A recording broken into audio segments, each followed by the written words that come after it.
Chinky, ano magandang investment? Maraming nagsasabi na property. Pero alam nyo ba na may mas matindi pang investment compared to property? At kung ano yun, pag-usapan natin to. Chinky Tan, with over 6 million Facebook followers, 2.8 million YouTube subscribers, and 2.4 million TikTok fans, is now all out to share with you the most practical, simplest path to lasting wealth. Hi there, this is Chinky Tan, your pambansang wealth coach. Alam mo ba, I remember a time na halos lahat ng kaibigan ko gusto talaga bumili ng lupa, bahay, kasi daw property is the best investment. And I perfectly agree. Ako, nag-i-invest din ako sa property. Pero, alam nyo, ang problema, paano kung wala kang milyon pambili ng property? Paano kung wala kang puhunan? At ang masakit, kahit na meron kang property, hindi mo agad mararamdaman ang tubo because it takes time for you to sell. Mo holding period yan, mga 10 years.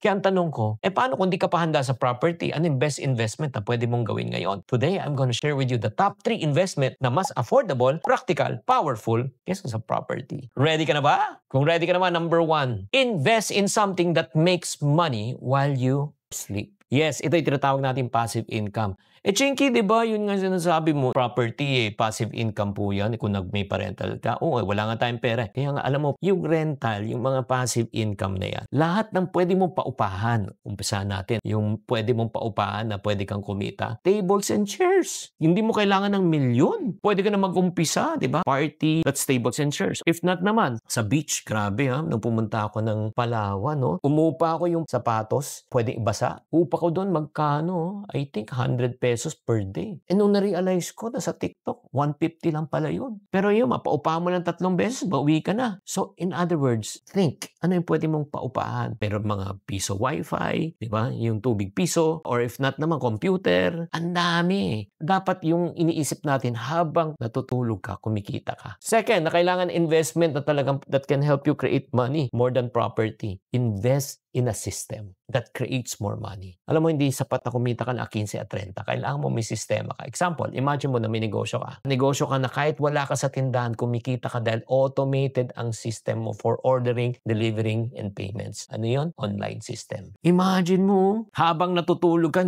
imagine mo, traditional kasi business, katulad ng may isa mag-o-open ng bakery, nagtanong ako, magkano puhunan niya? Pwesto pa lang daw, 1.2 sa right, 65,000 a month.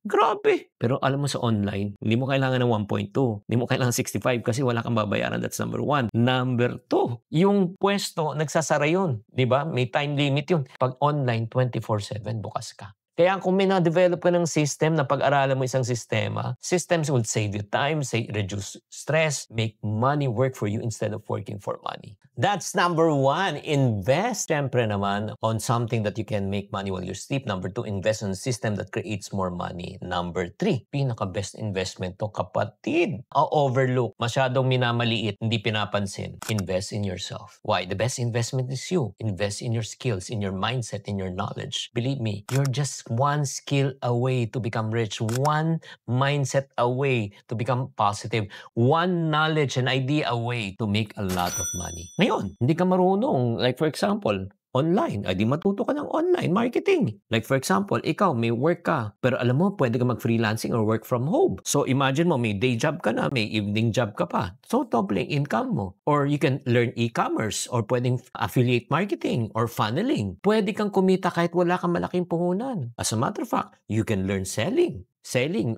puhunan mo lang, laway, di ba? Pag naubos puhunan, inumbas ng tubig, bawi puhunan. That skill will keep paying you for life. Sabi nga nila, the more you learn, the more you will earn. Ang tanong ko po sa inyo, sa tatlo na ito, invest in something that can make more money, passive income. Number 2, invest in a system. Or number 3, invest in yourself. So my friend, property is good, pero kung gusto mo mag-level up ngayon, the best, invest in yourself, invest in a system, invest in something that can help you make money while you sleep. And kung gusto mo matutunan yung mga system na yan, so I want to teach you on how to retire before 50. If you're interested, just type retire at the comment section and I will send you a link kung paano mo laman on how you can retire before 50. Thank you very much for tuning in. I hope that you are enlightened, encouraged, and inspired. Tatandaan, tamang karunungan, tamang disiplina ang susi sa pagyaman.